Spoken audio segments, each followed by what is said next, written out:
ਹੁਣ ਆ ਮੰਜੋ ਰਾਜੂ ਸਦੇਂਦਰ ਪਨੇ चलो आओ, चलो आओ, चलो चलो चलो चलो चलो चलो चलो बह वजो हाँ भाई हुन दसो साडा की मसला सरकार मसला सारत सो पता मुद्दों दा इलाके च रोड़ा गबान ने ते मैंने वीरा हुन तो फिल्म दे भी ना ही रख बैठे हैं रोड़ा गबान। सरकार आज बड़े अच्छे मूड च तुसी भी गोरे साहब भी असी भी कूड़ी मुची दसदे पे हैं अज तो पानी वाला मसला चाल करवा। वो तो गल तैनी ठीक ही पर इन जनानियां अपनी नो समझेंदी बड़ा मैं शर्मिंदा होया उसा फौजियां गालियां कड्डियां ने ओ बड़ा लई ने उसा साडे ते बड़ी कौड़ च चलो खंजीर आंदा तो मैं उहदे नाल गल करे ना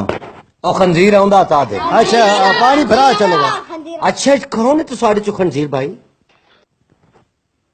ए जी जेड़ा हाथ बन के बैठा वा ए केड़ा जी ओ छोड़ो जी इस गल्ला तुसें जी पानी बंद कर छोड़ा ते ए शोदे आयन पानी वास्ते ते मैं आख छोड़ा है कम नहीं हो सकता खोल सकदा राजा साहब पानी हैं कसम चाहो जी कसम साडे शमले दी पानी बिल्कुल खुलसा और वो भी बर्फ वाला ठीक है जी के पर आजो जी बिल्कुल खुल सकदा पर एक शर्त थे शर्त केड़ी साहब शर्त वंजन देओ भला चा करो खोलो चूड़ आवना हो कोर जी चूड़ आ जाए आवना बड़ा पेट तेना खराब रहा था खच्चा भी चूं बड़ियां मरन ना लोकां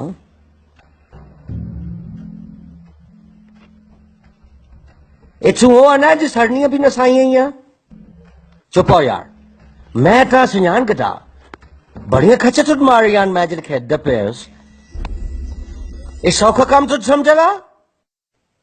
गोली आ रही गेंद इतना लगदी सरे जी खेड सकदा मैं निक्के होंदे खेडदे सी टी डंडा तुसी पता नहीं क्या आते हो असी क्रिकेट आते हैं जैला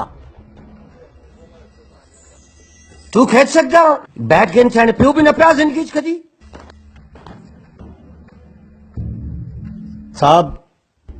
प्यो तक ना वंजो चंगी गल नहीं प्यो तक क्यों ना वञा भाई चाहे प्यो को कह रिया में